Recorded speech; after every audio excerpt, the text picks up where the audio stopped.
Arkadaşlar merhaba, kanalıma hoş geldiniz. Bugün sizlerle brokoli salatası yapacağız. Malzemelerim 400 gram brokolim var elimde. 1 adet havuç. Mısırı sevdiğim için biraz fazlasıyla haşlanmış mısır var.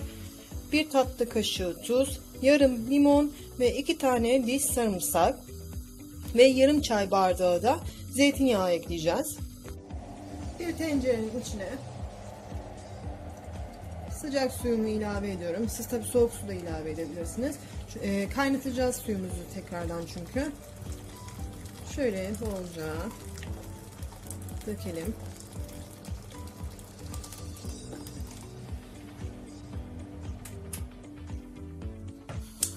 Ocağımın altını yapıyorum. Suyumun kaynamasını bekliyorum arkadaşlar. Suyum kaynadı arkadaşlar. Kaynayan suyumun içine brokolilerimi ve havuçlarımı ekliyorum. İkisini bir haşlayacağım.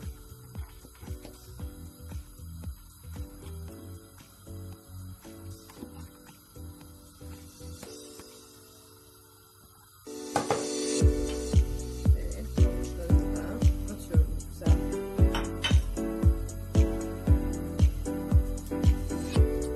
İkisi birlikte haşlansın.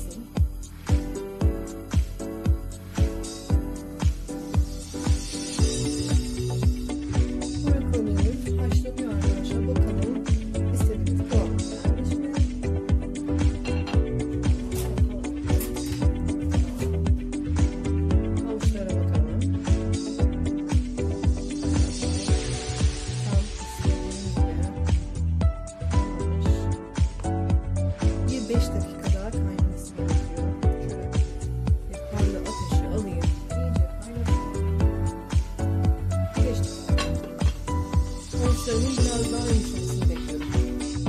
Arkadaşlar brokoli pişti, havuçlarım pişti. Süzdürdüm, ilk sıcaklığını aldım. Hala duman üstünde ama ilk dakikadaki gibi kaynar değil. Şimdi sosunu hazırlayalım. Şöyle bir kabım var. Bunun içine limon suyumu, sarımsağımı,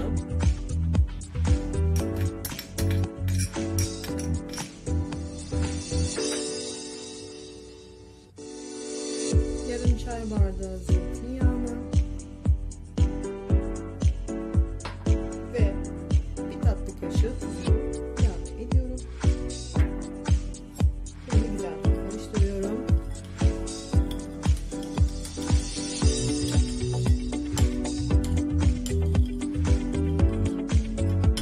Şöyle bir kenara alalım.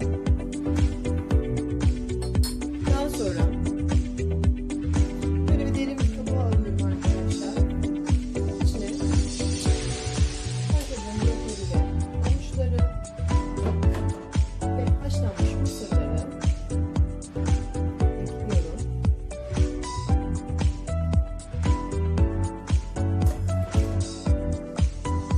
Bunun üzerine yaptığım sosu ilave ediyorum arkadaşlar. Damak tadınıza göre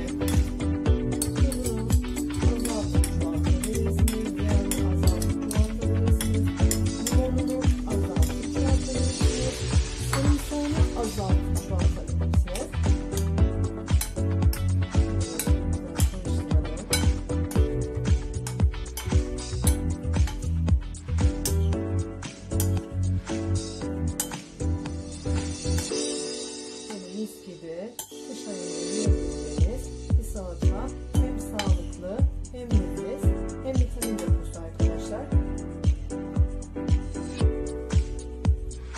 Brokoli salatam